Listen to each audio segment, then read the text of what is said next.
फुल on मस्ती आ धमाल के संग मैथिली गीत संगीत के एकमात्र प्रोग्राम मस्त मैथिल। हर एक दिन अलग अलग सेगमेंट के साथ रवि से शुक्र दिन तक भोर 9 बजे से 10 बजे तक सुन सके छी हम एसके मैथिल के संग मात्र कलर्स FM 102.4 मेगाहर्ट्ज पर।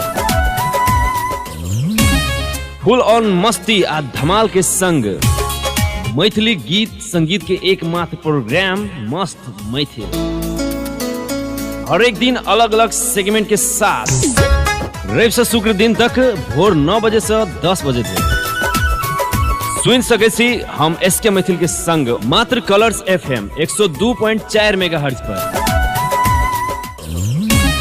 फुल ऑन मस्ती आ धमाल के संग मैथिली गीत संगीत के एकमात्र प्रोग्राम मस्त मैथिल। हर एक दिन अलग अलग सेगमेंट के साथ रवि से शुक्र दिन तक भोर 9 बजे से 10 बजे तक सुन सके छी हम एसके मैथिल के संग मात्र कलर्स FM 102.4 मेगाहर्ट्ज पर।